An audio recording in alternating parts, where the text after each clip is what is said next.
piétine quand on est barmaid ou barman? On fait beaucoup de kilomètres. Et c'est vrai que je peux pas le conseiller de porter des talons. Ceci dit, pour moi, l'effet d'un cocktail, c'est pas que dans le goût, c'est aussi dans la présentation, mais aussi bien du verre que de la personne qui prépare le cocktail.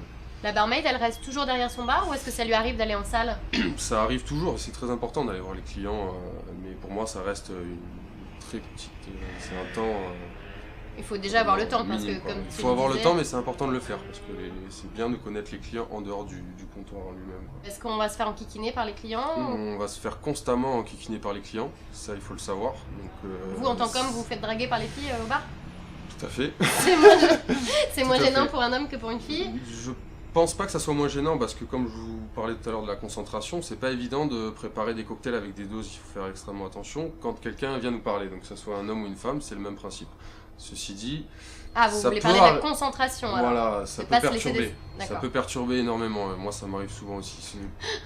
Pour parler des filles, parce que vous parlez des filles, c'est vrai que probablement les hommes vont plus facilement aller embêter les femmes au comptoir. Donc il faut quand même une force de caractère? Il faut une force de caractère et il faut être costaud. Il faut avoir les épaules costauds. Si on veut durer dans le métier, je conseillerais à Alice de se préparer parce que ça sera tout le temps comme ça. Donc si on passe pas la soirée avec 3 ou 4 personnes qui viennent nous inviter au bar, il vaut mieux arrêter tout de suite. Est-ce que tu as des petites astuces à lui donner pour qu'elle réussisse son entretien? Oui, tout à fait. Alors moi, quelque chose que j'ai pratiqué dans mes premiers postes de barman que j'ai occupé pour avoir le travail tout simplement, c'était de bien connaître ce que j'allais vendre tout simplement. Donc prendre tout ce qu'on risque de nous demander de vendre dans un bar, les alcools les plus connus, les jus de fruits, enfin de connaître l'histoire de l'alcool, voilà, vraiment se renseigner sur ces produits qu'elle va utiliser. Elle Que ça va soit au niveau faire des des fruits et recherches sur légumes, internet? voilà, tout à fait.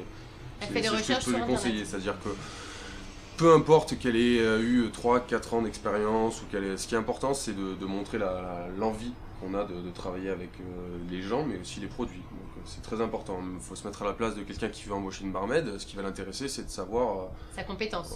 pas forcément que sa compétence, quoi, mais du moins l'envie qu'elle va mettre pour évoluer là-dedans. S'entraîner éventuellement, deuxième petite astuce, avec une bouteille, même d'eau, pas forcément de l'alcool, aux doses tout simplement. Voilà. Je pense que c'est un bon conseil, prendre une bouteille par exemple et S'entraîner avec voilà, les copines à la maison. s'entraîner à verser les gestes, quoi, les gestes sûrs. Un bon barman ou une bonne barmaid, c'est quelqu'un qui a des gestes francs et sûrs.